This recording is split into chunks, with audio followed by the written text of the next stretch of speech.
Today's episode of Off the Timeline is titled, What if Florida State joined the SEC in 1992? The ACC collapse that almost happened. In 1991, Florida State joined the ACC, and that decision shaped the next 30 years of college football. But what if that decision lasted 1 year? What if, in 1992, Florida State flipped to the SEC instead? What if Virginia's quiet conversations destabilized the ACC, Georgia Tech defected, and Clemson followed, and the SEC became a superconference even earlier? This is a structured alternate history built on real instability that actually existed in the 1990s. And by the end of this video, you're going to see how close the ACC could have come to collapsing and how the 1990s could have turned into a full SEC versus Big East cold drama.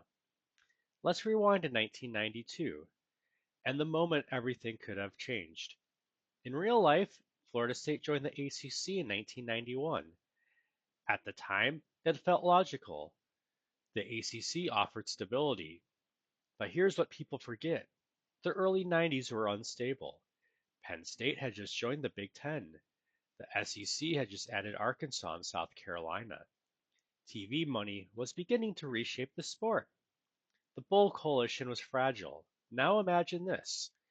Virginia leadership quietly opens exploratory conversations with the Big Ten in early 1992. Nothing official, nothing signed, but talks leak. And suddenly, the ACC doesn't look unified. And you may be thinking to yourself that Virginia would never risk destabilizing the ACC like that. But institutions hedge, especially when TV revenue and long-term positioning are at stake. In this alternate history, those conversations become public. Trust erodes, and Florida State starts to reconsider. And that sets the table to the flip. Florida State had explored SEC membership before. Geographically, culturally, competitively, it made sense.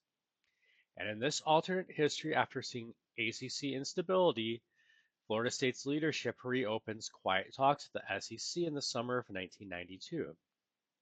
The SEC sees opportunity. Adding Florida State means an annual Bowdoin versus Spurrier matchup, a strengthened SEC East, and added national credibility. In October 1992, the SEC votes to admit Florida State. The move shocks the sport. The ACC, which had just celebrated its expansion coup, suddenly loses its football anchor. And you may be thinking to yourself that the ACC would survive just fine, but in the early 90s, the ACC was still basketball first.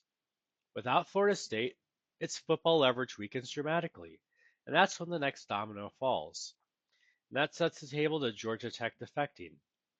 Georgia Tech had won a share of the 1990 national title. Atlanta was a massive TV market, and the Big East was aggressively building football power, with Miami, West Virginia, Virginia Tech, and Syracuse already in tow.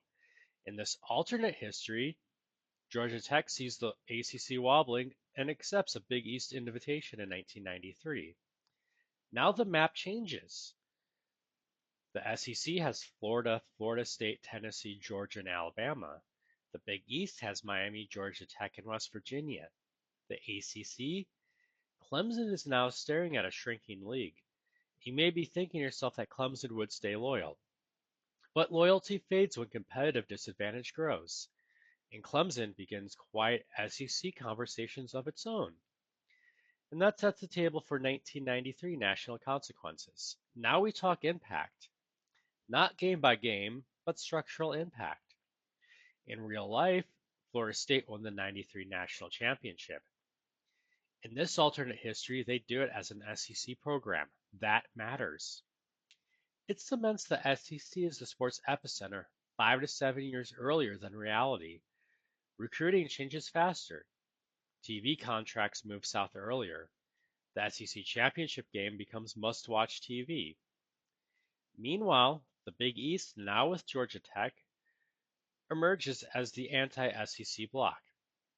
The 90s become a two-conference cold drama between the ACC versus, not the ACC versus the SEC, but the SEC versus the Big East. And you may be thinking to yourself, this sounds exaggerated, but consider the ripple. Miami versus Florida State becomes interconference rivalry. Bowl alignments fracture. The Bull Coalition accelerates reform pressure. The BCS plausibly forms earlier than 1998. This alternate history doesn't change standings, it changes power. And that sets the table for 1994 in the ACC shell.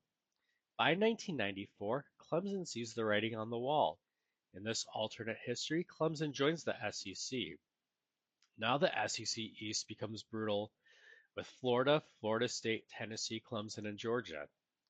Meanwhile, the ACC is down to UNC, Duke, NC State, Wake, Virginia, and Maryland, a basketball-first league trying to preserve football relevance.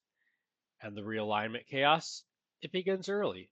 And you may be thinking to yourself this is too extreme, but every move in this scenario is grounded in real tensions from the early 90s. Nothing here requires fantasy, just a different decision at the right moment. That's what makes this universe so compelling. In reality, Florida State stayed in the ACC, the league stabilized, the SEC's dominance grew gradually, but in this alternate history, one destabilizing leak, one strategic pivot, one conference vote turns the 90s into a superconference era before the word even existed. The ACC doesn't disappear, but it shrinks. The SEC consolidates power early. The Big East rises as a counterweight. And the modern era of realignment starts a full decade sooner. Sometimes the biggest changes in college football history aren't the moves that happened, they're the ones that almost did. And if you enjoy this deep dive alternate history, hit like. Comment below. Would Florida State have dominated the SEC in the 90s? And if you want more alternate history scenarios that rewrite college football from the ground up, make sure you subscribe and check out the rest of the channel. Because sometimes the most interesting timelines are the ones that never happened.